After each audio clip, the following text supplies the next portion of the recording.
Get get back on the bed. Get back on the bed. Um, doesn't this look all Halloween? Is it red and black? Well, I don't know about the shoes, but I found these today in the living room. I don't think this is supposed to be worn like with like so many layers, but you know, it's YouTube, so it'd be more covered. Um, Halloween and also Jerry's birthday week. So I want to be like extra special. I should be special every day because y'all deserve it. But for Jerry, I want to inspire like a comic book character.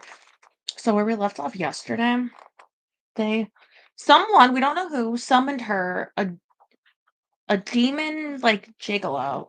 Like that was his line. I was thinking, I was like, where did we leave off yesterday? I was like, oh yeah, the Piotr, the man gigolo in her bed. What do they call it? Incubus. And his line was I am here to pleasure you or something. And I thought that would be a fun title. Not me, but if you need an incubus man, demon man gigolo, he's gotcha. But we were, yeah. Was he there or did he evaporate or something? Somewhere there. I got a cup of coffee. I got a cup of water. I got you, darlings. My sorry, my cheetah shoes. So let's go. Mhm. Oh, and they have not come back for the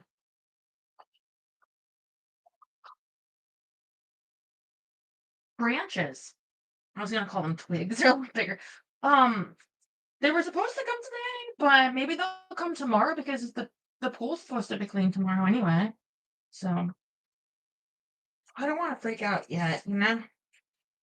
But I don't want like a bird to like nest there and then have to be like thrown in the dumpster or something, you know. Mm. Pulling you guys up. Mm.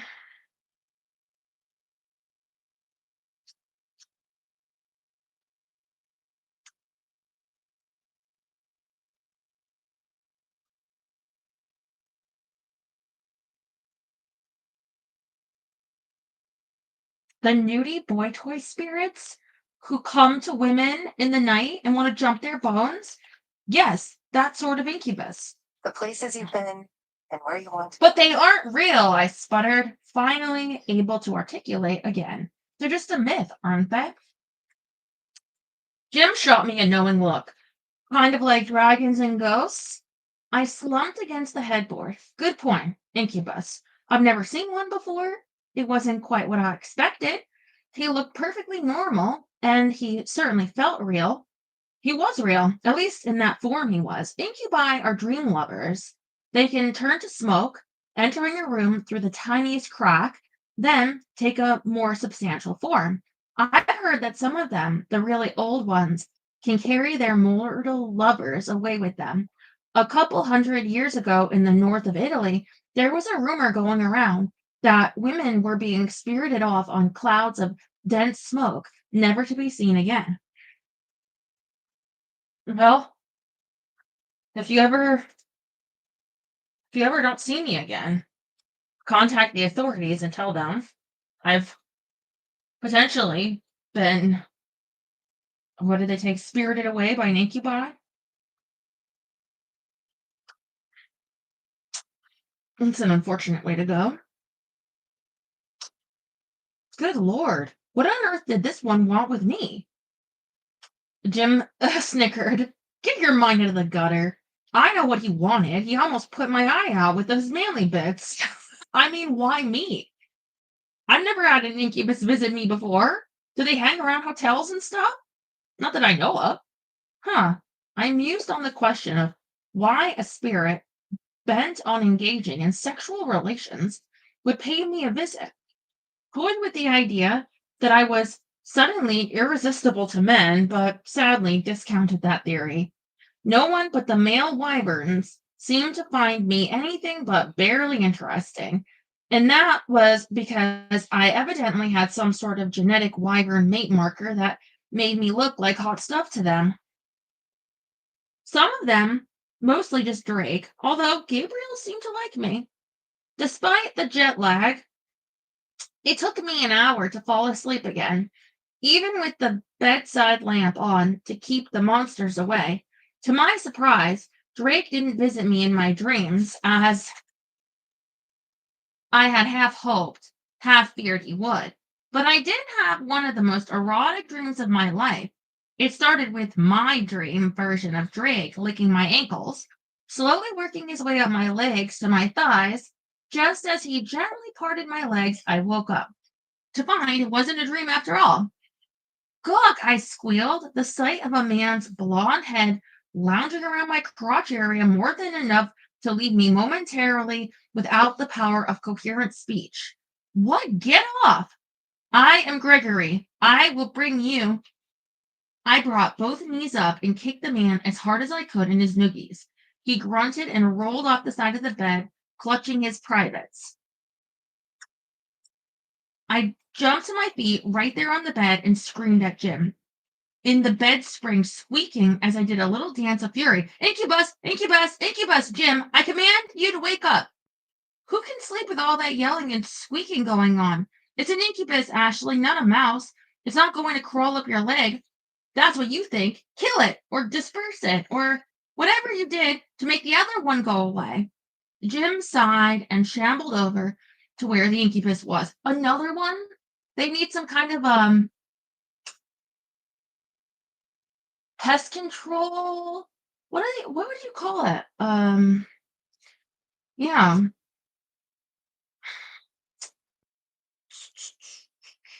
Mm. Look, buddy, you might as well leave. She's got a boyfriend already, and given the way they were making the whole house shake the last time they got it on, I'd say you don't stand a chance with her. But I am most talented, the blonde night spirit protested in a heavy German accent. I am the stallion extraordinary in bed. I beat him on the head with one of my pillows. Go away and don't come back. You do not want me? You do not crave my body? This is unheard of. This cannot be. Believe it, stallion boy, Jim said. She's tough when she wants to be. So if I were you, I'd take a hike. Yeah, pest control. Exterminator. A knife, I yelled, still brandishing my pillow. Jim, I command you to get me a gelding knife. If this guy wants to be a stallion, he dissolved in a flurry of white smoke even before I could finish the sentence. Ha, victorious again. Yeah, Jim drawled while I remade the bed and fluffed up my pillows.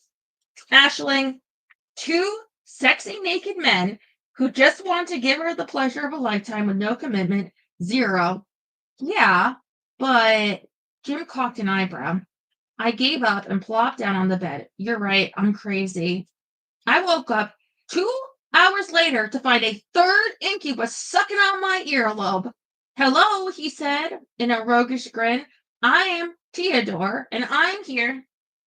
I wonder if someone in that place put like a curse on her, like a hex, and she's like, you know, she's gonna have them like coming over and over and over, like to her room until she gets the curse removed.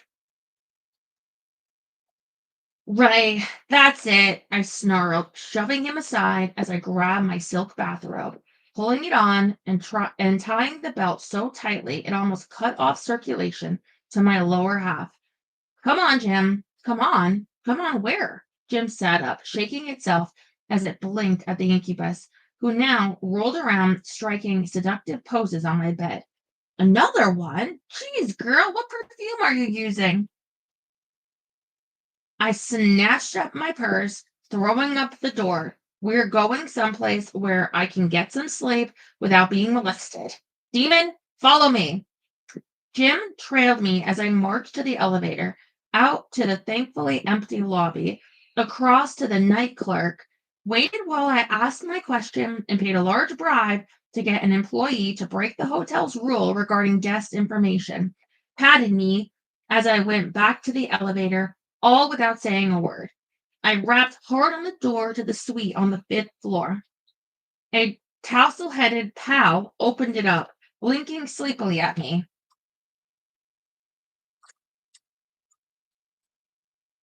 How can you take care of me? I think I will send over to you a Theodore or Gregory. They seem very nice. Morning, I said, pushing past him to enter the suite. Which room is Drake's? He blinked a couple more times, then pointed to the left.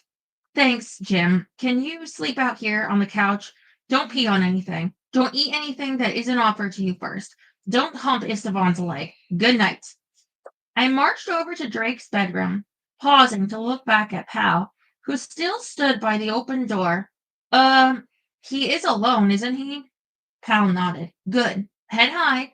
I swept open the door, entering Drake's room with enough noise to alert him to my presence. Hello, I told him. When he clicked on the light, I ignored the rush of heat that swept through me at the sight of a sleepy, naked Drake. Forcing myself to not stare at his bare chest, more than a little grateful for the blankets covering his lower parts. I'm sleeping with you tonight. Just sleeping. No sex, no touching, not even a kiss. My room is infested with incubi. All right, I'm gonna mark this page for not tomorrow, like Sunday. I don't know. This is funny. R/new sentence. My room is infested with incubi. Said you needed an exterminator. He watched me silently as I tossed my silk bathrobe onto a tapestry armchair before sliding it under the blankets on the bed. His air conditioner, I noticed, was working extremely well. I lay as close to the edge of the bed as I could to avoid touching him, clutching the blankets over my chest as I closed my eyes, trying like mad to ignore his heat. Incubi, he finally said. But yeah, I don't blame him for that. His voice all but rubbing along my skin. The mattress dipped. I opened my eyes to find a dark haired man leering suggestively at me. I am Jacob. Look behind you, I told him. His head swiveled as he looked back to see Drake, propped up on one elbow. What? He disappeared without another word. I cocked a questioning eyebrow at Drake. Incubi, he agreed, nodding. I don't know. Okay. Chapter 7. So, assuming I pass this ritual that no one wants to talk about, and you like the looks of my application, what happens then? I assume we'd have to live fairly close together, at least in the same country. Rose the guardian nodded. The traditional method of guardian training is for the apprentice to live with the mentor, studying the various aspects of the dark powers and assisting with minor jobs until the mentor feels the apprentice is skilled enough to maintain a portal on her own. That would be a portal to hell, right? Not, say, a portal to Cleveland? Rose nodded again. She was slight, dark-haired, and hailed from the Virgin Islands. Thus far, my guardian appointments had been with women from Chicago, Marseille, and Istanbul. Out of the four, the Virgin Islands sounded like an idyllic place to learn to put a lid on the portal between the real world and the dark side of the other world. Once I evaluate your application and those of the others who are seeking a mentor, I will let you know if we need to schedule a further interview. I admit that the fact that you have the ability to summon and bind to you an unattached demon raises you significantly in my estimation, but I am concerned about the fact that you are also a wyvern's mate. I waved a negligent hand. Don't let it worry you. It's not an issue. Ah, good. Well, I have your room number, so if I have any further questions, I will be in contact. Good afternoon. Thanks, and same to you. I waited until Rose left the tiny cafe situated on a wide, shady veranda on the south side of the hotel before dropping my weary head onto my hands. A cold, moist object pressed against my ankle. You may speak, Jim. I answered the unspoken request, my muffled voice against the cool marble tabletop. Did you have to command me to shut my yap in front of the guardian? You couldn't have put it nicer. You couldn't have wrapped it up in that hokey medieval speak you like to use whenever you're bossing me around. I may be a demon Ashling, but I do have feelings. Ashling, you like more drink? Food, maybe? No, thank you, Zacchio. I'm just peachy keen. I didn't look up to see the hopeful face of the waiter, responsible for serving patrons in the veranda. Zacchio had been hovering around me ever since I'd sat down to keep my guardian appointments, rather than like an annoying, if friendly, pimply 18-year-old gawky bee. You like me to wait here until you need something? No, thank you. I'm just fine. I'd be over there if you need me. You call if you want something, yes? Yes, I told the tabletop. Absolutely. The very second a desire comes to mind, I'll let you know. Good. You call. I'll be over there by the door. You call. Zacchio shuffled away. You could have asked him for another couple of sandwiches. This fabulous form of mine needs a lot of food, and that diet you put me on is going to make you waste away to nothing. I peered out through my fingers where Jim was flaked out in the shade beside a bowl of water and an empty bowl that had previously held chopped up chicken sandwich. The vet said you are 20 pounds over the standard for newfies. No extra snacks, remember? And I'm sorry about hurting your feelings, but do you have to tell everyone that Drake thinks I'm his mate? Every single guardian has been enthusiastic about me until you pipe up and mention that. I have two more appointments with potential mentors, and I'm telling you right here and now, I forbid you to mention that I am a wyvern's mate. You are a wyvern's mate, a wyvern's mate. My head shot up off my hands like it was one of those early NASA rockets, the kind that didn't explode a few feet off the launch pad. On the other side of the round cafe table stood the tall black woman I'd met at the banquet the night before, a businesslike attache case in her hand, wearing a beautifully patterned African print dress. Hi, oh, Nora, hi. The wyvern thing. It's not a certainty, not really. That is a really pretty dress. Are those zebras? I love ticks. There's just something about handmade cloth that really rings my chimes. She stared expressionless for a moment at me. Then her face broke into a smile as she chuckled, setting her attache on an adjacent chair. She settled in the one Rose had vacated a few moments before. Yes, they are zebras, and I quite agree about the batiks. You are not very good at changing subjects, are you? I groaned and closed my eyes for a moment. 5 guardians now. And Moa left, and she had already expressed her dubiousness about my ability to be an apprentice. Crap. Ashling, are you well? You look tired. Jim snorted. She should, what with all the naked guys hopping in and out of her bed all night. Jim, I yelled. Not to mention running to Drake for a little late night nookie. The poor thing didn't get any rest last night. I poured one of the 3 pitchers of half melted ice water that sat on my table onto Jim's head. It yelped in surprise. Hey! I pointed out to the open lawn behind the veranda. Go smell the flowers.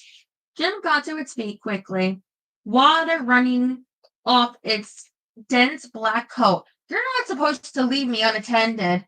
Remember, if someone catches me, they'll bind me to limbo until you can fetch me back. I'll take that chance. Go, walk, smell. No peeing on anything pretty. And if you have to do anything else, Just hold it until Nora and I are done talking.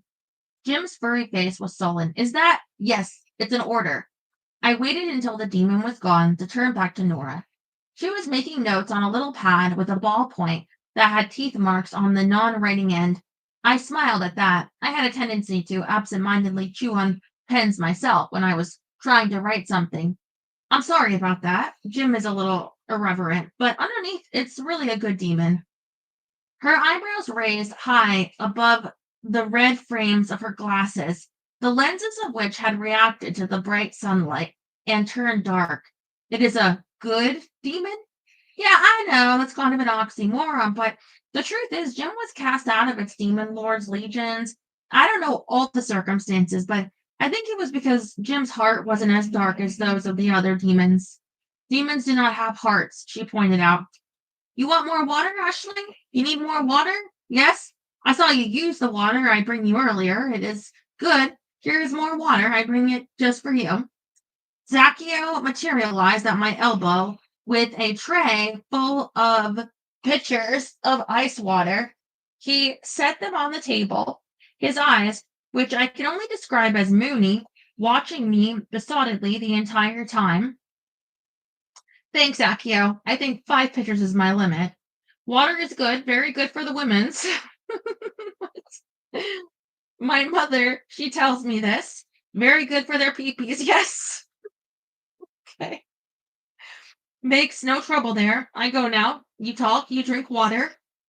He zipped off to his serving station, a happy smile on his face. I glanced at Nora. He's very attentive. All right, I gotta have some of my water over here because water's good for the women's. But is water good for the men's? Mm.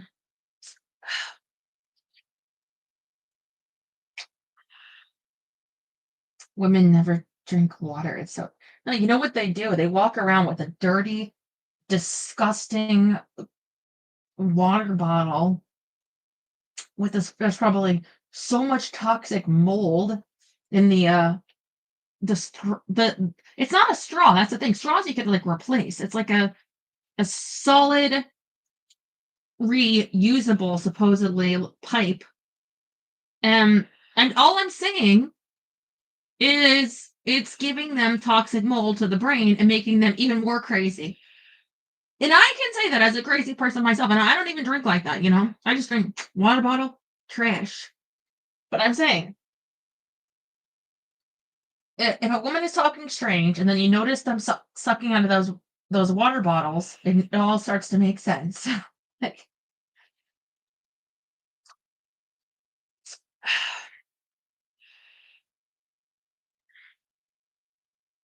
yes, I can see that. And evidently well trained by his mother to anticipate a woman's need of water to avoid urinary tract infections. Commendable, that. I made a half shrug. There was no way I could explain why Zaccheo seemed to be so enamored of me, so I didn't even try. I suppose you want to know about this wyvern thing. She accepted the glass of ice water. I poured it absent-mindedly, plucking out a slice of lemon and squeezing it into the water. Yes, but to be honest, I'm more interested in hearing about the naked men hopping in and out of your bed all night. Okay, I said, placing both palms down on the table to lean forward. Let me just say, right here and now, that I had nothing to do with that. Nothing at all. They were incubi, and they were definitely not invited. Jim makes it sound like there was a whole battalion of them, but there wasn't. No? How many were there?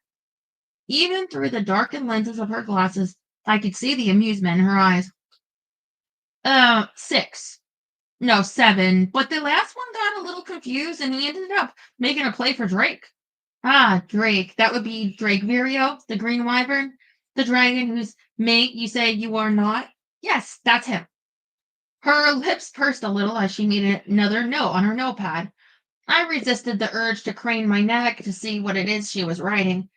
I see, and yet, despite this, you did spend the night with him. I bristled just a little bit. I realize you have to ask all sorts of personal questions about me in order to judge compatibility and all that, but I draw the line at discussing my personal relationships, since you don't know me well enough to know that Drake is not a factor in my life. I'll make an exception this once. Yes, I spent the night in Drake's bed, but nothing happened there. Nothing maidish, nothing intimate. We're just acquaintances, Drake and I. That's all.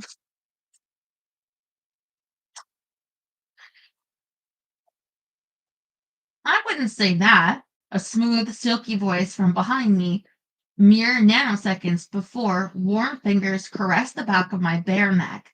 Drake pulled out the chair next to me and sat down. His movements smoothly elegant, hinting of controlled power. His fingers remained clasped around the back of my neck, stirring little wisp of heat that streaked through me, touching off any number of banked fires. Surely mere acquaintances did not fall asleep, clasped in each other's arms. I shrugged his hand off my neck, giving him a good glare. How dare he come along and mess up my chances with Nora? You know full well I was so tired and groggy I fell asleep a few minutes after that last incubus left. That's what you said this morning. That and that slanderous bit about me snoring, which is so patently untrue. I laugh at it. Ha ha! You did snore, he said mendaciously, cocking an eyebrow at Zacchio. The waiter came running, giving me plaintive looks before Drake gave him an order for a Bloody Mary and sent him on his way. I am not the one who left scorch marks on the sheets, I pointed out, then quickly explained when Nora's eyebrows rose in shock again. Unlike silent me, Drake does snore, and things tend to get a little fiery. Trust me, you never want to sleep facing him, or you'll end up with your eyebrows singed. Thank you for that advice, Nora said. Her voice choked. My heart fell at the sound of it. Clearly, she was marking me off the list of apprentice candidates. Damn Drake and his manly lipped blabbermouth. The only time I breathe fire when I sleep is when my mate is with me, the annoyed man said, giving me a sultry look. I thinned my lips at him before I remembered that Nora was watching. I turned a smile on her, not that it would do me any good. My first full day at the conference, and already I had run through five, no, six and counting, MOA potential mentors, or six counting MOA. At this rate I was going, I'd be through all of the attending guardians before the final awards ceremony. I'm sure you have some questions for me, that is, assuming you're willing to overlook certain aspects of my life that would seem to prohibit a serious apprenticeship. I gave the a certain aspect in question a quelling look. He simmered at me. Actually, Nora, eyed Drake in a thoughtful manner. I don't think you being a wyvern's mate is prohibitive at all. I almost choked on the piece of ice I was crunching, you don't? But all the other guardians, Nora, I'll be frank, the other guardians all more or less washed their respective hands of me the minute they learned about Drake. I cast a glance at him. Not that there's anything going on there to be worried about. Do you challenge me, mate? He asked, not touching me with anything but his gaze. But, oh, baby, that was enough. I shivered under the heated look he was giving me and dragged my reluctant eyes to Nora. You have not yet paid the price for failing your last challenge. I ignored Drake. Sometimes it helped. Usually it didn't. I believe you must be an extraordinary woman to be a guardian, a wyvern's mate, and a demon lord, Nora said, briskly, putting her notepad in her case and standing up. What? I blinked at her stupidly for a moment, then stood as well, shaking the hand she offered me. Wait a second. I'm confused. You don't think the whole mate thing is an issue, but you're leaving? We're not going to have an interview? Don't you want me to fill out an application form like the other guardians? No, she said, turning to give her hand to Drake. He rose in a graceful movement, soberly taking her hand. Ashling is indeed a woman of many talents, he said. But her priority lies with my sept. She is and will always be my mate. Because of that, I do not approve her seeking to apprentice herself to another. Hey, I said, startled and angry at the same time. How dare he?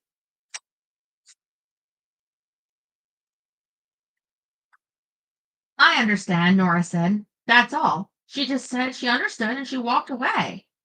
Fury like nothing I'd known since, well, the last time Drake annoyed me, rose with its brother's irritation and vengeance. Mindful of the audience of other conference attendees who were taking their mid-morning break on the veranda, I didn't lay into him right then and there. No, I reminded myself that I was a professional amongst my peers, or people I hoped would be my peers once I had the appropriate training. And professionals do not create scenes in public. You are so going to get it when no one can see me rip a strip off you, I hissed, grabbing my purse and conference program from the table. Have I told you how arousing I find it when you threaten me?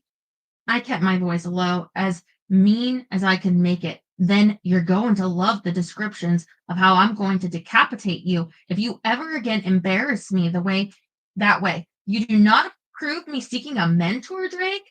Just who the devil do you think you are? I told you last month that I wasn't going to be your mate. You let me walk away without a single word of protest, if you recall. So don't give me this domineering crap now, because I'm not going to stand for it. He grabbed my arm as I pushed my way past him, swinging me around to face him. His hand on my bare arm sent little frisons of heat throughout my body, frisons I steadfastly ignored. I had made my choice, and by God, I was going to stick to it, no matter how much his gorgeous green eyes seemed to sear my soul.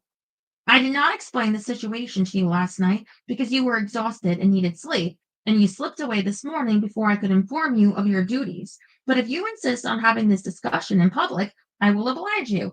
I allowed you to leave last month because you were still confused about your new role. Allowed?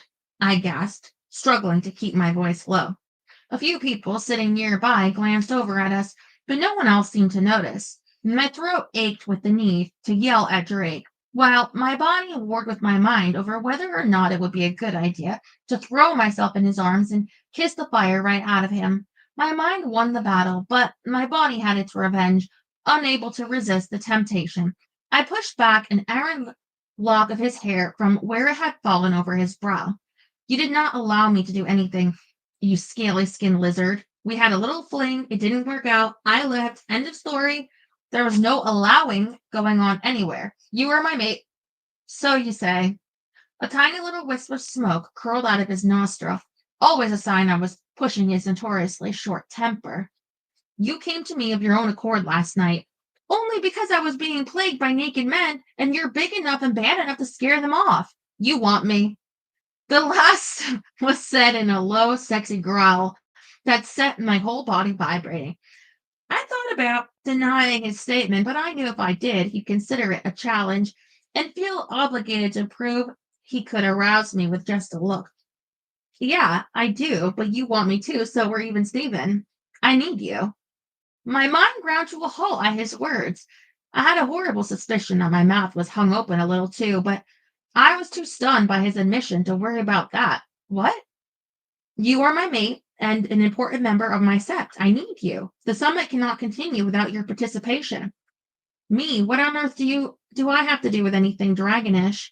Mates bear an important part in our society. If something was to happen to me, it would be you who would control the sept. It is tradition that mates are involved in all important decisions. But I don't know anything about you guys. I wouldn't know what to do at an important summit. You sit next to me and answer any question asked of you. That is all. It will not be difficult. I will conduct the actual negotiations. Your role as me is primarily one of showing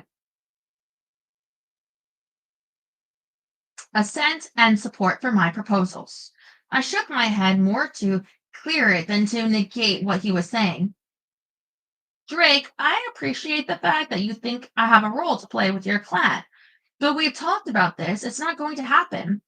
If you do not help me, the dragons will war, and although our peace has been tentative, a full war is something that has not happened for 700 years. The last time it happened, the mortal world suffered most grievously. How? I asked, unable to keep myself from asking. Plague. As a result of the last dragon war, a plague struck Europe and 25 million people died. Do you wish to risk such an atrocity recurring? I stared deep into his emerald eyes to determine the slightest sign of deception or ulterior motive. His eyes were unshadowed by anything but sadness. Lunch's at 2 in the atrium. Wear something green. The Black Plague? He had to be talking about the Black Plague, which struck Europe in the mid 14th century and decimated almost half the population. Wear something green? Drake walked away without waiting for me to answer. I ground my teeth, biting back all the things I wanted to say as I stormed to the hotel, swearing this was the very last time Drake would have the opportunity to manipulate me. Damn his finessing self, pushing me into doing his wishes by giving me a choice between two evils. I could bring down a plague upon the world, or I could have lunch with a few bossy dragons. When I put it that way, it didn't seem like such a momentous choice to make. I just hate it when I'm wrong about things like that. Chapter 8. See, I was thinking that she should go because she might need to stay in his room again if she gets more incubus coming around all night. I don't know.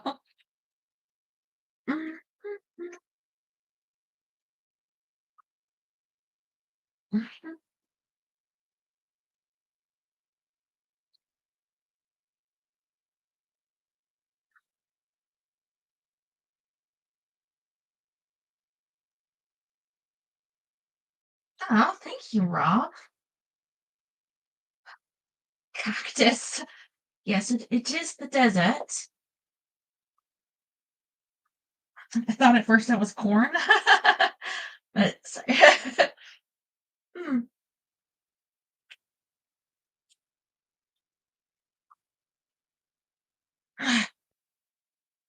I wonder if she's gonna see the other dragon lady and get all jealous.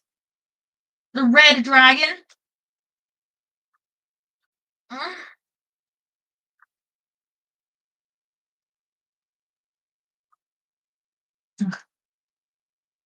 Oh, thank you, Jerry. Birthday boy. Okay. Here we are, chapter 8. You forgot about me. I did not. I just got a little busy. You forgot me and you left me. 2 strikes, Ashling. I was held up, that's all. Jim shot me an accusatory glare as we waited outside the hotel for Renee. You said you were waiting for your appointment with Moa. How busy can you be just hanging around the lobby? For your information, I was trying to deal with some non-otherworld businessman staying here who wouldn't take no for an answer. He all but ripped down the door to our room when I tried to escape. I had to call security. Jim rolled his big eyes. Oh, right. Like I'm going to believe that. It's true. I was accosted, hit on by some guy in a nice suit. And no, he wasn't old or insane. At least, he wasn't old. Huh. Moa never showed up either, I said, kicking irritably at a pebble on the pavement. You think she would at least have left me a message on the message board, but no, she just left me waiting for her in the lobby, fending off randy businessmen. A likely story. You forgot me, pure and simple, leaving me to the non existent mercies of that butch guardian who sent me into limbo. Jim's body shook. It was horrible. A ghastly nightmare of nothingness. Just me and a couple of late night talk show hosts floating around with nothing to do but listen to them name drop. Don't ever do that to me again. I don't know why you're complaining. They fined me 100 euros for your containment. Did you see Renee's taxi? I stood up from the wooden bench alongside the lobby doors and peered down the curved drive that ended at the front of the hotel. It was the only place cars were allowed on the whole of Margaret Island. And thus far, Renee was 10 minutes late.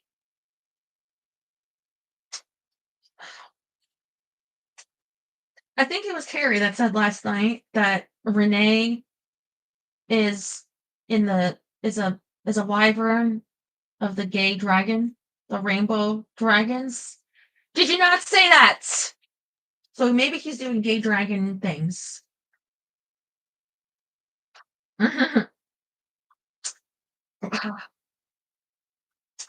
No, but Fruit Girl is at 6 o'clock and coming on strong.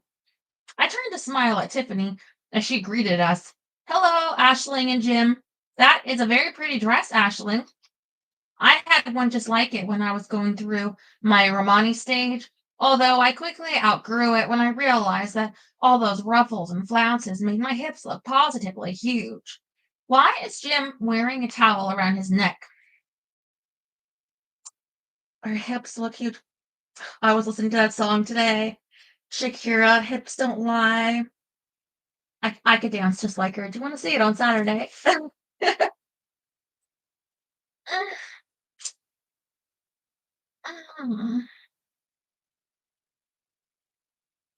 I smoothed my hands down my lightweight gauze, ruffly beflounced broomstick skirt, wondering if Tiffany was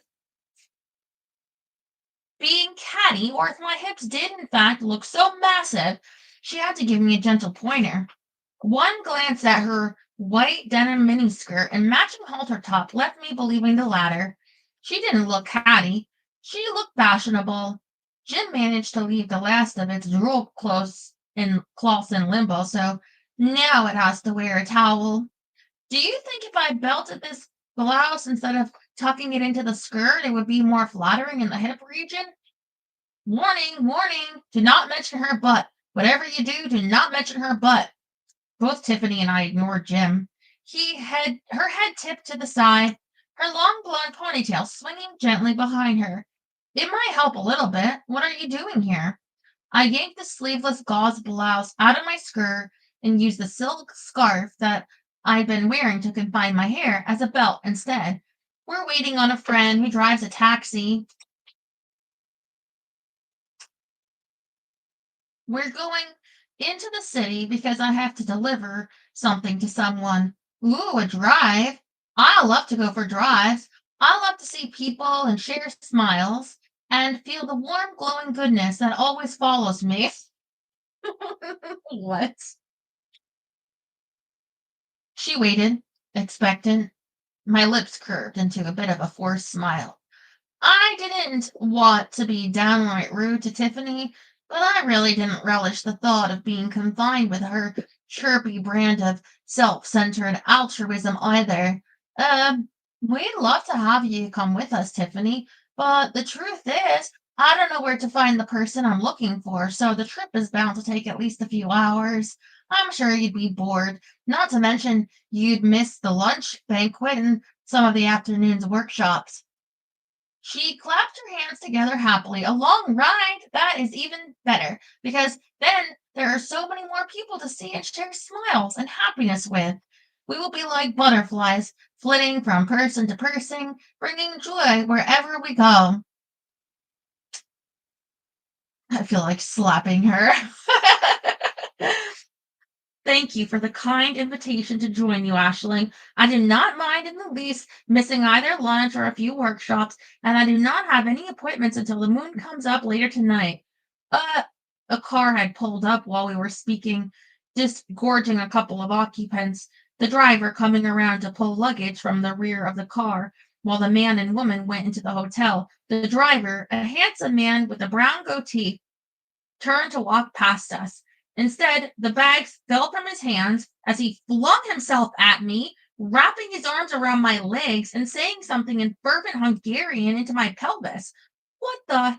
Hey, get off of me. I tried to step backwards out of the man's embrace, but he just clung tighter to me, speaking in between the kisses. He was pressing into my stomach. How very curious, Tiffany said, eyeing the man doubtfully. She pulled a mirror from her purse to check herself. Most unexplained, this man, he says he wishes to have many sex acts with you.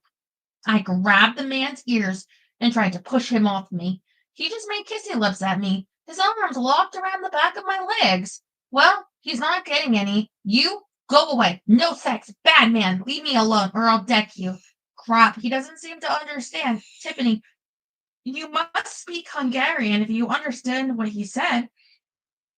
Yes, my mother was from a small town near the Romanian border, she said, still primping as she frowned slightly into the mirror. It does not make sense at all. Here I am, all sunshine and beauty and glorious summer eyes, and yet the man, he kisses her belly and not mine. My belly is very smooth and nice. Look, this isn't a hey, no squeezing, cheek buster. This isn't a contest, Tiffany, nor do I want this man's attentions. Would you please tell him to go away and leave me alone? She rattled off something to the man. He answered her as he shook his head, releasing one arm around my legs in order to grab my wrist and begin placing wet, smacking kisses along my hand. Tiffany shrugged. He says he will give you many fine babies. He says he will spend every waking moment making many sex acts with you. That it's obvious to me that he is without his brains. I am a virgin. I have very much charm and attractiveness, and my smile is very happy. It is impossible that he should desire you over me unless he is without his brains. No babies, I shrieked, pulling ruthlessly on his hair. No sex acts. Jim, damn it, help me. What do you want me to do? Bite him? Jim asked, sitting next to the bench, watching the scene with amusement glittering in its eyes. Yes, thank you. If it wouldn't be too much trouble, I snarled, pounding the man's head with my free arm. Renee pulled up on the other side of the lust-crazed madman's car, his lips pursing in a silent whistle when he saw us. Right, that's it. No more Miss Nice Guy. I brought the knee of my free leg up into the crazy man's jaw, his head snapping back with an audible grunt of pain. He fell backwards and I lunged sideways. But he didn't completely release me, one hand grabbing frantically for my ankle. I threw myself toward the taxi, trying desperately to shake him off. Tiffany had already entered the car, with Jim right behind her. Renee leaned out the window as I staggered toward the taxi, the mad driver doing a commando crawl after me, refusing to release my ankle. You are having some difficulty, yes? Renee asked. Difficulty? I don't know what you mean, I answered, whirling around to stomp my sandal down hard on the man's wrist. He screeched and let go of my ankle, sobbing into the pavement as I jumped into the taxi. Nothing out of the ordinary as far as my life goes. Drive, please, Renee, before he stops crying about his hand. Renee cocked his head for a moment as he listened to the man blubber, then shifted gears and pulled out. He was sobbing most harshly about your rejection of him, Ashling. Not because you stepped on his arm. Who is he? I tightened the strap on my ankle that the madman had loosened. I have no idea. He jumped me for no reason. I've never met him before. As far as I know, he's just a taxi driver. One without his brains, Tiffany added, putting away her mirror and gifting Renee with a dazzling smile. I'm Tiffany. I am a professional virgin. If you were to choose between kissing Ashling's belly and mine, who would you choose? You would choose mine, would you not? My belly is very smooth and white. Renee's glance flickered from Tiffany to me in the mirror. A professional virgin?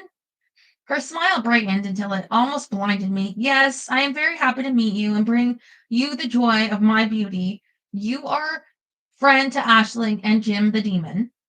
Renee is a very good friend, I answered, since Renee seemed to be a bit stunned by Tiffany's statement regarding her occupation. I should have known better, though. Anyone who took Jim's existence in stride after only a few moments was not a man who balked at meeting a professional virgin. I believe that if I were to make a choice, I would have to choose Ashling's belly to kiss, but that is only because she is my bon ami Hein. If she was not, then I would choose your belly above all others. Tiffany seemed to accept that, sitting back against the seat, looking around with pleasure. Jim sat with its head hanging out the window as usual. Where is it we are going up to on this long and pleasant drive? I met Renee's gaze in the mirror and mentally shrugged. It looked like I was saddled with a virgin while I hermit hunted. I'm going to a shop on the Andrasiut. It's the last address my uncle had for the hermit. Supposedly, he picks up his mail there, but Uncle Damien's last letter 2 weeks ago of my arrival, warning of my arrival went unanswered. A hermit? You seek a hermit? Tiffany smiled brightly as I nodded. This is excellent. Virgins, as you know, are most helpful when it comes to hermits. Really? I said, unable to keep from asking. I thought it was unicorns that couldn't resist a virgin. Unicorns, hermits, sprites, both water and forest and werefolk of all forms. You will find that employing a professional virgin will increase your guardian productivity many times. It will give you quite the cachet amongst other guardians as well. Employ? No. I my rates are quite reasonable, Tiffany continued, just as if I hadn't spoken. I have many good testimonies and, of course, my portfolio, which has splendid pictures of me in many happy poses. You will be most pleased with my excellent services. The fuck? She's charging her? You know what? Watch. They find the hermit and she's and then Ashling's like, geez, I thought that you would have we would have found you sooner because of her being a virgin. He's like, no, she's not a virgin. I could tell. And then they get a refund. So I started not picking up any virgins off of her. Sorry.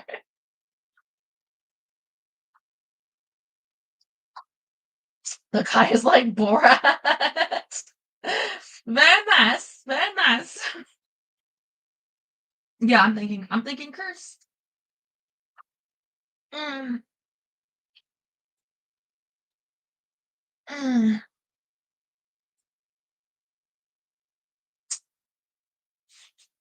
But I don't have a budget for a virgin, I protested, my mind squirreling desperately for a way to extract myself from her clutches. I couldn't possibly afford your services, as wonderful as I'm sure they are. Perhaps your uncle will allow you one if you explain to him the situation, Renee offered as we drove through the city toward a popular street in the center. I groaned, not you too, Renee. He smiled at me in the mirror. It seems to me that you cannot have too much help, Hein? That's a matter of opinion. Jim pulled in its head long enough to shoot me a weary look. Give it up, Ash. You need help, and Tiffany's here offering it. You'd be a fool to turn her down because you're a tightwad. I am not a tight. Jim speaks correctly. Renee interrupted with a nod. You need help? Me? I am the driver, Trey's Bond, Trey's extraordinaire, but I am not knowing Budapest as well as Paris. So, if this young lady of the smooth white belly offers to help you find the lost hermit, you should not spurn up your nose at her. Turn your nose up, I corrected him, giving in with a little reluctance and a whole lot of misgivings. I knew when I was vested, and to be honest, both Jim and Renee had a point.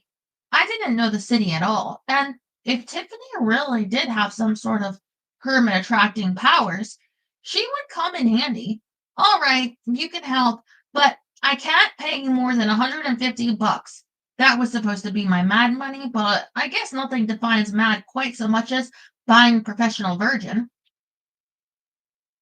It is acceptable, Tiffany said, doing her little happy hand clapping thing. Now, let us plan how to find this hermit. We will be in the nearby forest, yes? A cave, perhaps? There are many caves in Hungary, many around the city. I don't know exactly where he is, I answered. My uncle seemed to think he'd be camping out in a forest or something like that, but who knows with hermits? Uncle Damien said this guy was a bit flighty, not wanting to give his real name or any identifying information, and he paid in gold. Not gold ingots or anything like that. He paid in gold coins stamped with strange symbols.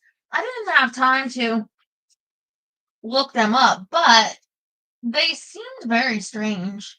Not at all like the sorts of things I've seen in theurgical books. Do not worry, we will find this hermit, Renee said, gaily blowing his horn and flipping off a discourteous driver. It is a challenge, and we are par excellence when it comes to challenges, are we not?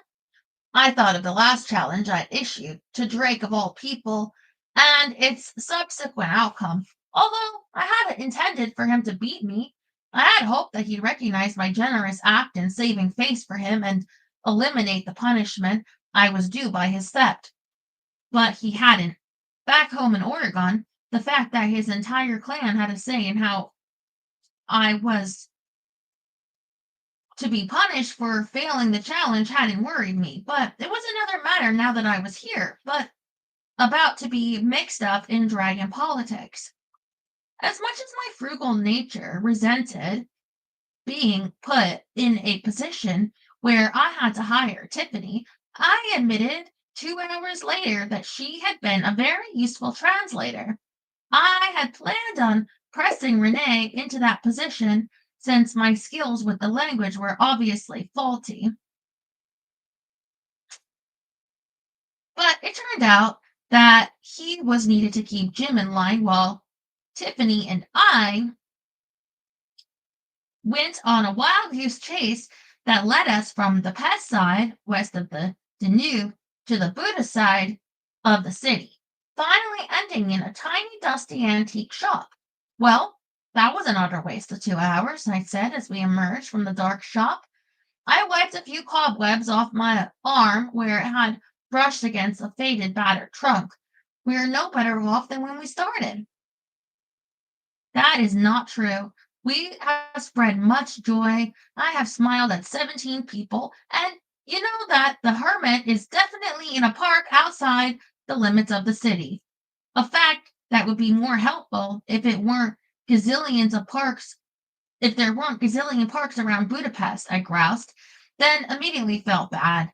It wasn't Tiffany's fault that the hermit was evidently so paranoid he shuffled his mail through 6 different points, all of which knew only to the next forwarding address. I'm sorry, Tiffany, my bad mood is no reflection on you. You were a great help translating for me. It would have taken a lot longer without you. She looked pleased as we walked down the busy street toward a car park Renee had found hidden behind an office building that still bore on its walls the shadows of communist slogans that had been ripped off during Hungary's bloodless revolution. We had seen many such buildings during our unintentional tour of the city, taking us from stately, ornately decorated buildings that counted time by the century to modern, brightly lit shops whose neon lights promised everything from discos to internet access. I am very good with people. It is my eyes. They see kindness within, and it spills out to light their lives with happy thoughts. Now you have seen how I do it. You too must share your happiness with others. Renee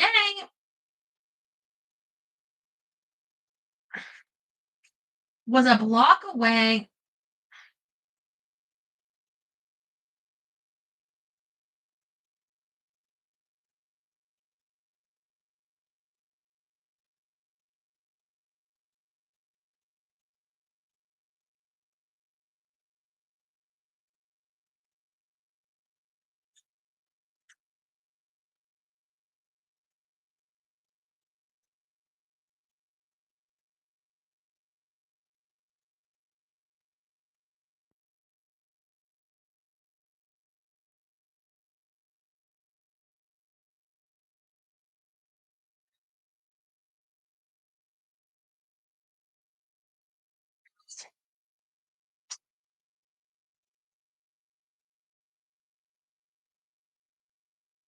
Renee was a block away, walking towards us with Jim on a leash beside him, the ubiquitous white plastic bag tied to the leash, signaling to all that we were in full compliance with the rules regarding dogs and their leavings.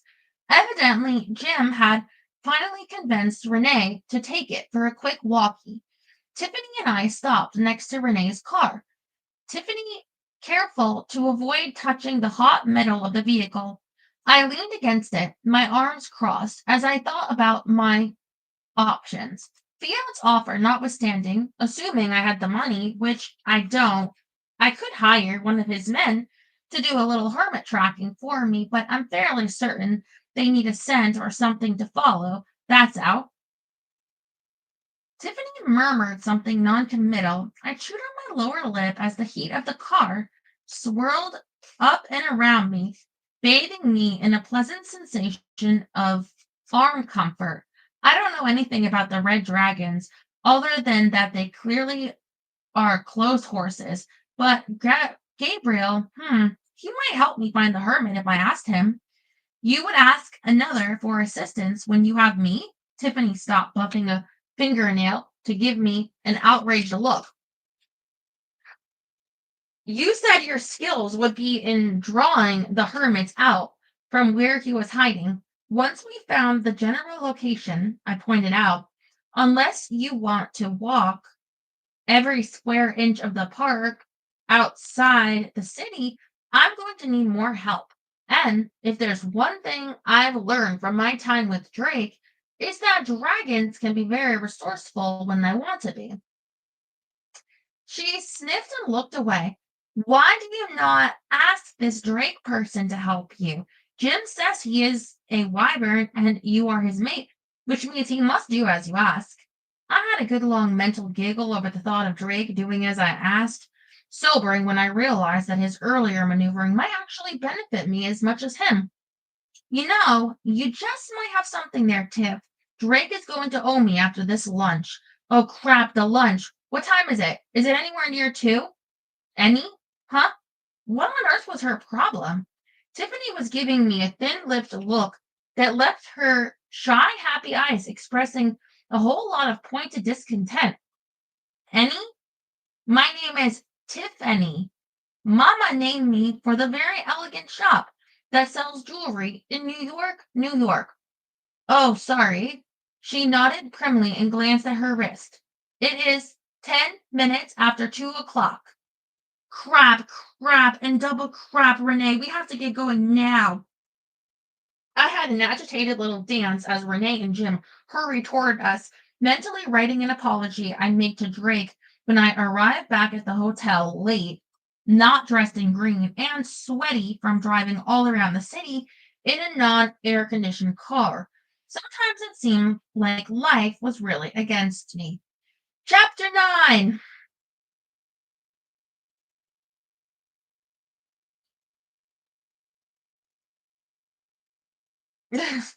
So, um, during like the last chapter I saw on my phone, I had a message.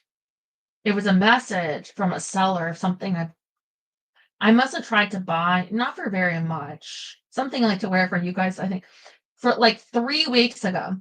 And they canceled. They said, I'm so sorry. I just had a baby.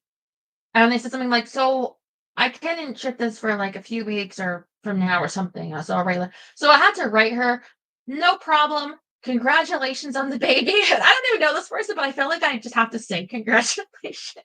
So anyway, I thought I would tell you that. That was during chapter 8. You have my full attention for chapter 9. As I feared, the dragon's lunch was well underway when Jim and I arrived at the atrium at the back of the hotel, overlooking the muddy brown, never blue, I found out from Tiffany, Danube River.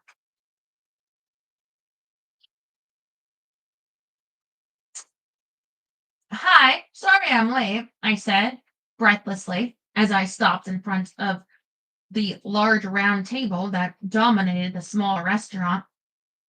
Fronds of tall, spiky palms waved gracefully as Jim and I rushed past them to the two empty seats next to Drake. Traffic was horrible. There's been no plague talk or anything, has there?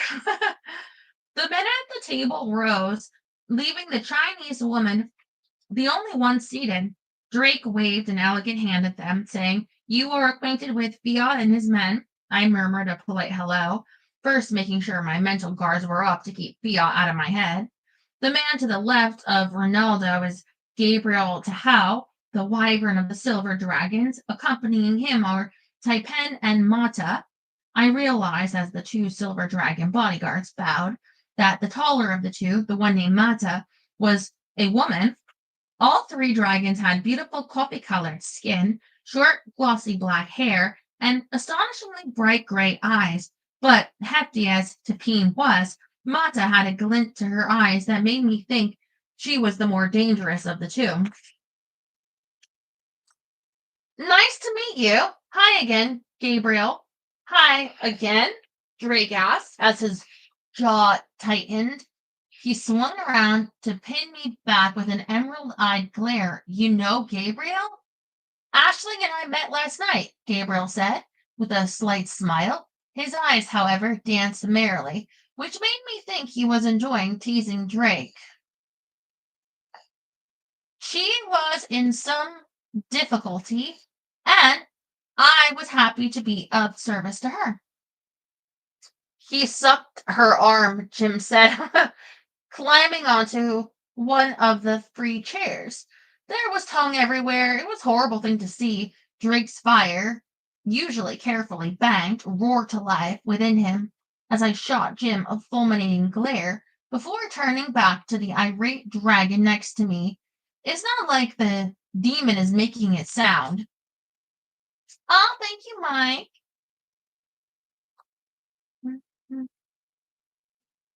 Did you know that you only call me the demon when you're pissed at me?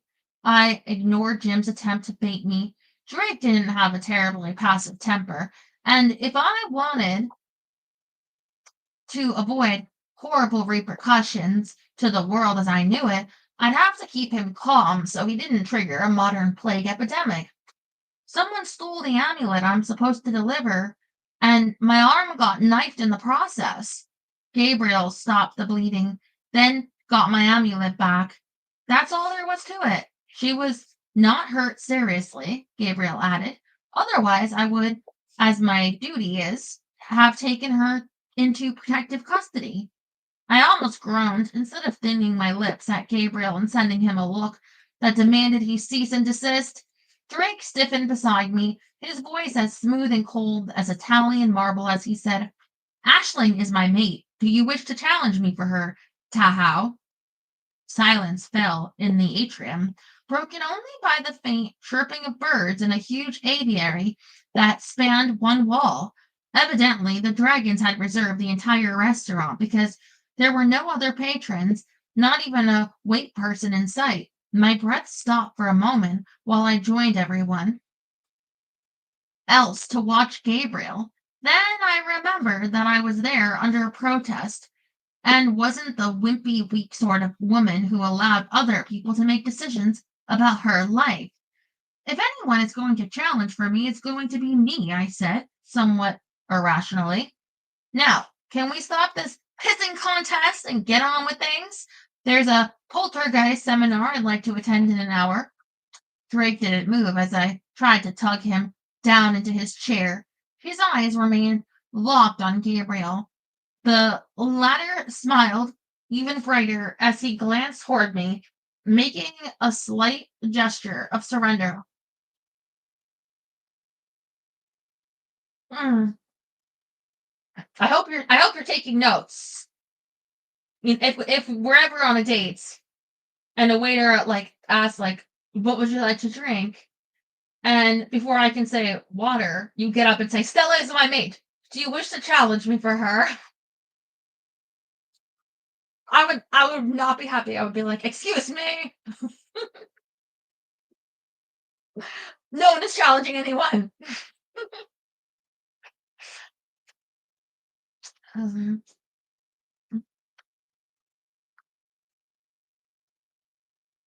Drake didn't move as I tried to tug him down into his chair. His eyes remained locked on Gabriel. The latter smiled even brighter as he glanced toward me, making a slight gesture of surrender. I do not challenge you for your mate, Virio. I don't know if everyone breathed a sigh of relief at Gabriel's words, but I sure did. Until he went and ruined it. Yet. Drake made him a formal bow. I await your pleasure. Oh, for heaven's sake, can we stop with the manly, dragonly posturing, please? No one is challenging anyone. Someone already has, Istvan muttered under his breath, shooting me a look that could pierce cement. Drake evidently saw reason, at least, because he gestured toward the rest of the dragons. Beyond Mata is Xing and Saying, elite guards of Lung Tik Chuan Ren, the wyvern of the red dragons. Her mate is Lee. Lee gave me a tight-lipped smile, turning solicitously toward his wyvern. Chuan Ren wore a scarlet dress so heavily embroidered with gold, pearls, hematite, and jade that it must have weighed a ton.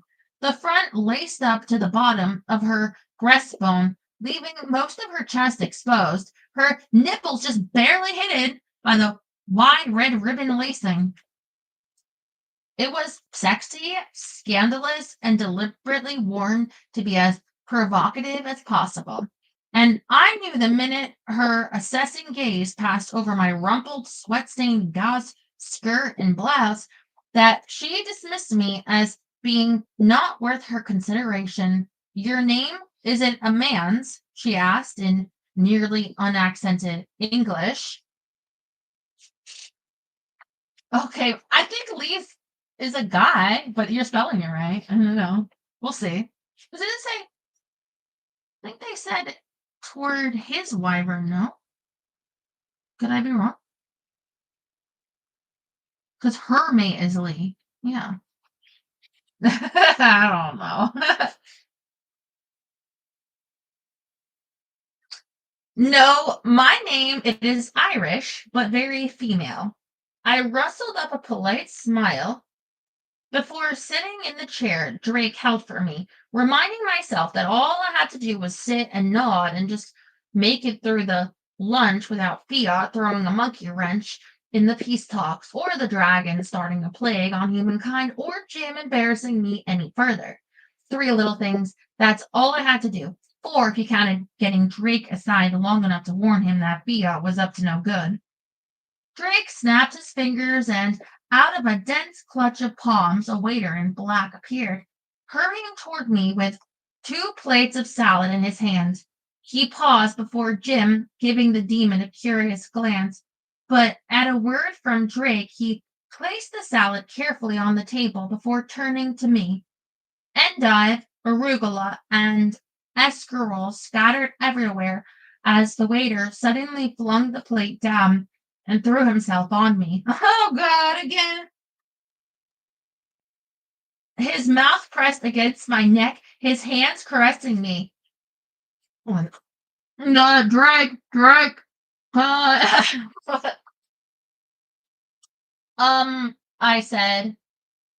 Every single person at the table was staring at me, eyebrows raised at the sight of a waiter slipping away on my neck while groping my nearby available body parts. I scooped a few bits of greens back onto the salad plate and lifted my fork. So, how are the negotiations going? Drake cocked a glossy black eyebrow. His voice dry as he asked, "Is there something you wish to share with us, mate?" "Share?" I asked, my voice cracking as between kisses the waiter murmured soft words into my collarbone, his hands sweeping upward into my breasts. I plucked them off and put them back on my waist. "I haven't the slightest idea what you mean." "Oh, him?" I laughed a gay little laugh. Or I tried to. What came out was more than a little tinged with hysteria. "You mean this man glued to my front? Think nothing of it. I believe my great and overwhelming charm is overcoming men, and helpless against me I stopped. I had to. Not even in my wildest, most unrealistic dreams did I believe that it was plain old Ashling Gray who had men suddenly powerless with lust. Something supernatural was going on, and I finally had the sense to admit it. Drake said something in Hungarian that had the waiter lifting his head from my neck, but the rest of him was still pressed tightly against me. He shook his head and refused to leave me. Drake insisted. I sat helpless, embarrassed as hell, mentally going over everything I had done since arriving in Hungary to figure out what it was that was making me irresistible. "Never mess with a dragon's mate," Jim warned the waiter seconds before Drake's fire flashed in his eyes. The waiter let go of me then, flinging himself from me to run screaming from the room. "I didn't know you could set people's hair on fire with just a look," I told Drake. He shrugged. "You never asked. Now, let us see what it is that is causing such trouble." His long fingers were warm on my collarbone as he plucked out the chain holding the dragon talisman. Immediately, 12 pairs of eyes lit up. No, I said firmly, giving each and every dragon present a quailing look. It has hardly any gold on it, and it's not valuable, and it's mine. You all got it, that mine. No one takes it. Chuan Ren looked closely at it for a moment before brushing it away with her scarlet and gold tipped fingernails. It is the Qing dynasty, very poor quality. The talisman is not what is causing your difficulties, Drake said, his fingers dipping down under my blouse. Hey, I said, momentarily scandalized before his hand emerged with the amulet. I wasn't fooled, though. His fingers had done a little extra touching while down in the Valley o' Breasts. He pulled the thin chain bearing the amulet over my head, holding the piece up to catch the sunlight that streaked in through the palm leaves, the amber and white crystal gleaming brightly as he turned it. What did the markings say? I have no idea. My uncle thought they were Etruscan. The province says the piece came from an Italian collector of Pompeian artifacts, so it might well be kind of a side interest, I guess. Allow me to see it, Fiat said, reaching for the amulet. No, I shouted, leaning forward to snatch the crystal out of Drake's hand. Fiat's eyes narrowed at me, his nostrils flaring with anger over my apparent rudeness. I'm sorry, but no one gets to touch this. It's not mine to share. It belongs to someone else, and until I deliver it, I'm responsible for its safekeeping. Ashling, Fiat has asked to see the amulet, not steal it from you. Drake's voice was low and persuasive, but I wasn't going to allow it to seduce me into handing over the amulet. I might be able to translate the markings for you, Fiat added, his lips stretched into a tight smile that didn't match the coldness in his eyes. I have some experience with ancient languages of Italy. Thank you, that's very kind. I'll be sure to tell the buyer of your generous offer. Ashling, Drake said in my ear, his voice as soft and caressing as the fingers that stroked the back of my neck. You are being impolite. This summit is a time for the Seps to put away their difficulties and work toward common understanding. Your distrust of Fiat will unmake all the work we have done so far. I smiled at everyone, a great big smile, while hissing awkwardly through my teeth at Drake. Just how stupid do you think I am? Once Fiat gets his hands on the amulet, I'll never see it again. He would not dare take it from you. Drake's breath was hot on my ear, sending little skittles of fire down my neck to shiver down my back. My voice rose in indignation. The occupants of the table watched with fascinated interest as I pushed Drake away and pulled the amulet over my head, tucking it back down into my shirt before crossing my arms over my chest. Oh, he wouldn't, huh? Just like you wouldn't steal my aquamanile and refuse to give it back. His fingers paused for a moment, then slid down my back in a gentle caress that did nothing to reassure me. That is different. Really? How is it different? You gave me the aquamanile. You said you trusted me to keep it and the other tools of Baal. I didn't give it to you. You took it. You stole it from me. I just let you keep it. There's a difference. I grow very weary of this, Chuan Ren said, pushing her plate back. Your mate shows much disrespect, Drake. Punish her. Give Fiat the crystal, and let us get on with the more important matters.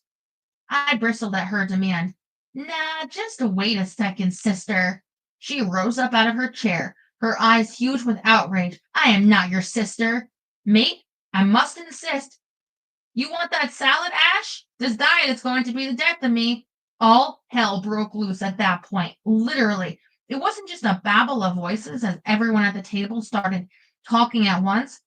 The indignant demands from Fiat and his boys that I hand over the amulet, for the screeching of Chuan Ren that signaled the opening of the portal to hell. No, it was the sudden appearance in the middle of the table of a man in hot pink fishnet stockings, matching leather corset, and turquoise feather tutu that let everyone know that something was seriously wrong. Fires of Abaddon, Il Larax, what are you wearing? Don't tell me you've gone transvestite. Drake pulled me away as Jim put its front paws on the table and snuffled the demon's nearest leg. Ah, damn, it's true, you've gone girly. What the? Don't say it, Drake growled, clamping a hand over my mouth as he pulled me backwards to a relative safety of a pillar framed with paws. Never say that word in the presence of an open portal. Guardian! Chuan sh- shouted, pointing her finger at me. Close this portal immediately.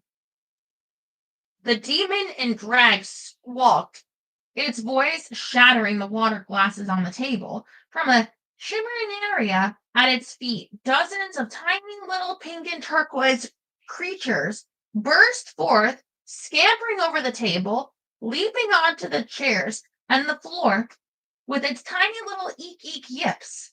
Man, he's gone and tinted his imps to match his costume. Jim jumped off the table, shaking its head as he walked towards us. Now, that's the sign of a demon needing some serious therapy time. Imps, I said. You mean they're real? They're not some sort of weirdo, otherworld joke? Do they look like a joke? Drake asked, shaking a turquoise imp off from where it was gnawing on his shoelace.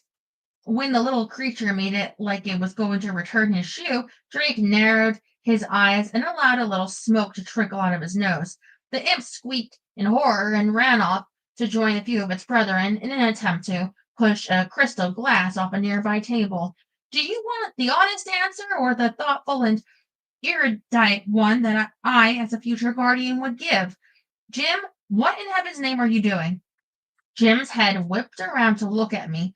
Two tiny turquoise feet twitching between its lips. Jim gulped, ran its tongue around its lips, and blinked innocently. What? Bad demon, you're on a diet. And besides, it's not nice to eat imps. They're kind of cute, even if they're a bit troublesome. Three pink imps succeeded in knocking a water goblet over, dancing a happy little victory dance around the soggy tablecloth. One of them stopped in front of me, turned around, and bent over until its pointy little chin touched its knees. Oh my God, did that little monster just moon me? You were saying? Jim asked, sucking its teeth. Guardian, Chuan Ren bellowed. Two of her men were struggling with the demon, but it was clear to see that against the minion of hell, the dragons didn't have a lot of power. Close the portal, now! Drake gave me a little shove forward. Perhaps it would be best if you do as she asked, Ashling. The imps are harmless, but who knows what will follow the demon? I looked at him, and if he had imps dancing on his head, or as if he did, what? You're kidding, right? You don't actually expect me to close that portal. That's going to stain, Jim said as one of Fiat's men stomped on an imp that was running toward him with a cocktail fork clutched in three of its four arms, scraping the turquoise smear off onto a ceramic pot holding a nearby palm. I realize that you do not have much experience as a guardian, Drake started to say. I interrupted him. None. Try none. Other than summoning Jim and dealing with that demon lord last month, my experience with portals to you-know-where is exactly nil. A fen egg meg, Drake muttered. You can say that again. Not that I know what you've said, but the way you said it leads me to believe that you've captured my feelings in a few succinct words. It means, damn it, I thought you were being modest when you told me your lack of skills, Drake said hurriedly, turning to bark a few orders to Pal and Istvan before turning the others. We will have to locate a guardian quickly. Chuan Ren, you must keep the demon from leaving this room. Subdue it if you can, but at all costs, it must be kept from leaving. Fia, your men must stand guard at the portal to ensure nothing else enters. Gabriel and I will gather the imps before they do any real damage. Pal and Istvan will find a guardian. What do you want me to do? I asked Drake's men. Drake's men ran past, out to the hotel proper. The look they gave me spoke volumes, and none of it was overly flattering. Stay out of the way, Drake answered, grabbing a tablecloth and throwing it on a fire a small herd of imps had started, using lunch menus. I felt lower than a snake's belly, helpless, a waste of oxygen, standing there while the dragons handled the imps and demons And who knows what else that might spew forth from the portal. Damn it, I'm a guardian, I told Jim. I'm a professional. I have power. Uh-huh. And Ilrax there is going to take the title of Stud Muffin of the Year. I do have power. I have lots of power. Oodles of it floating around me. How many people do you know who can harness a dragon's fire? I just need to focus. If I do that, perhaps I can slam the portal shut until one of Drake's guys shows up with an experienced guardian. The demon, which had been engaging in a fairly impressive display of martial arts with two of Tuan Ren's bodyguards, leaped back onto the table and started chanting a familiar spell. It was summoning other demons. Tuan Ren threw herself at it, knocking me down onto the table, but despite its Femi getup, it was strong. She went flying across the room with a shriek that was almost painful on the ears as the demons. If I didn't stop the demon, it would summon up its demon lord horde. And that could only be bad news. Come on, Jim, I said, mentally girding my loins as I strode forward. We have a portal to close. What? Are you insane? You don't know the first thing about closing portals. Jim stared at me in open-mouthed horror as I pushed past it and marched to the table. The demon Ilrax, which had resumed its invocation, spun around and glared at me as I approached. That's right, but you do, and you're going to share it with the class. Quickly, what do I have to do to shove your colorful friend back through the portal? Ilrax is no friend of mine. He's in Maggoth's legions, and that, let me tell you, is one badass demon lord. You don't want to mess with one of his demons. I don't care if it's a member of the Supreme Court. I just want to know how to shove it back, I said through my teeth, trying to maintain my smile as Ilrax stomped its way across the table to stand in front of me, its hands on its befeathered tutu hips. Three imps marched behind the demon, their arms, they each had four, on their tiny little hips, in a very bizarre parody as they eeked aggressively at me. You need the 12 words, Jim answered, hiding behind me, its big furry head peeking around my thighs to look at the demon. Guardian, you do not have the strength to hold me, Ilrax snarled in a high-pitched voice. To try is folly. Bow down unto the power of Ilrax and acknowledge to me as your master. 12 words? Not the 12 words that are different for each demon. Not the 12 friggin' words that no one but the demon knows. Not those 12 words, Jim. Yep, those are the ones. One of Tuan Ren's men pulled himself up from the floor, wiping blood out of his eyes as he snarled something that sounded really nasty. A knife flashed in his hand as he attacked the demon, but it fell impotently when the demon twisted the dragon's arm into an unnatural position, the horrible crunching, popping sound making my stomach turn over. You sure you're up to this? Jim whispered. The dragon guard screamed as the demon threw him through one of the glass walls. Sure, I'm sure. It's just a demon, right? I can handle that. Lee, the red wyvern's mate, leaped up from where he was trying to revive Tuan Ren and ran screaming toward the demon. Without even looking at the dragon, the demon lashed a leg out and caught Lee full in the belly. He slammed into a wall, sliding down it like a limp sack of potatoes. Jim raised its eyebrows. Drake and Gabriel's men were engaged in putting out the fire, which had quickly spread along the wooden paneling on the near wall. Fiat and his guys were beating back the wave of imps as they emerged from the portal, but even with the three of them stomping and squashing as fast as they could, the little turquoise and pink creatures were getting away from them, quickly wreaking havoc. I turned back to eye the demon. It was standing with its back to me, its arms waving as it continued the words of summoning. Right, force is out, martial arts is out. It's just me and my brain against the demon. Jim groaned. We're doomed. I ignored my furry demon, a little tickle of an idea coming to mind as I snatched up the knife that one of the red dragons had dropped. There was only one thing to do. 5 minutes later, Nora raced into the atrium, Hal hot on her heels. She did a textbook comic skid to a stop at the sight of me, sitting on the now subdued demon, my hand buried in its tutu. I came as quickly as I could. The dragon said it was an emergency. Are you holding a knife to that demon's genitalia?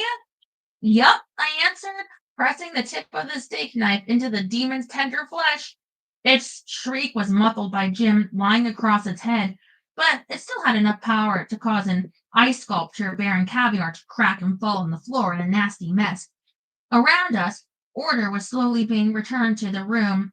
Ilarax's limbs, tied with linen napkins to the table, legs twitched as I allowed the knife to slide a little bit into its skin. Knock off the sonic screaming, or they're going to be calling you Sally. Ash, honey, I don't think that's going to serve as much of a threat in this instance, Jim said. I looked down at the demon's bizarre outfit. Oh, you may be right. Still, it surrendered rather than allowing me to hurt its noogies, which says something about it. But Nora looked around the room before pushing her glasses up and leaning forward to speak quietly. Demons cannot be hurt, Ashley. I know, but the form they take can be destroyed. That's what made me think of a way to control this demon, other than wards or the 12 words. The dragons tried to beat it up, but they didn't get very far because they didn't use their brains. Their brains? Nora parroted, looking more than a little confused. I like to think that I take an alternate path to a solution, I said, with a tiny bit of pride. One of the things I've learned is that tackling a problem head on isn't always the way to triumph over it. In this case, I knew there was no way I'd be able to beat the demon when it was physically stronger than me, so I decided to go for its weak point. She looked at the demon's groin. I nodded. It's pretty obvious that it has masculinity issues, which means it values its manly bits. A little flick of the knife in the demonic happy zone, and voila, instant compliance. Nora shook her head, a slight smile on her face. I don't believe I've ever seen anyone control a demon using only the threat of emasculation. It is unprecedented. It is quite an odd method of control. Ashling is a very unique woman, Drake said as he walked by holding a smoking, quivering tablecloth full of imps. It is one of her many charms. I grinned at him. His eyes simmered with annoyance. It is also one of her most irritating traits. I will dispose of these imps. If you could send the demon back and close the portal, Guardian, we will ascertain the extent of our injuries and hopefully be able to continue with our summit. Maybe Gabriel can help.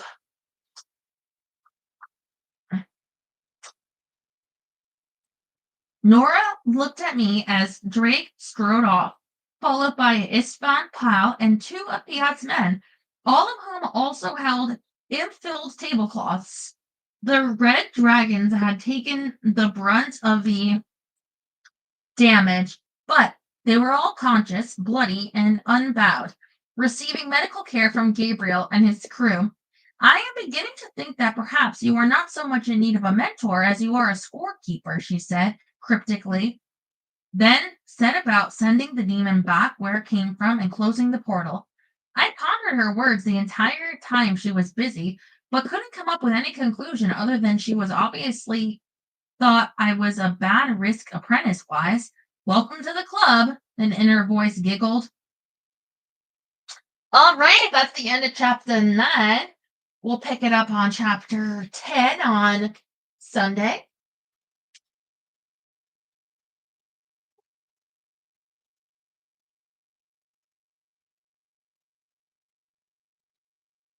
Because as always, we're taking calls tomorrow and we're on the other site on Saturday. And I hope I'm telling you tomorrow during the call-in that the people took those branches. Because I'm like,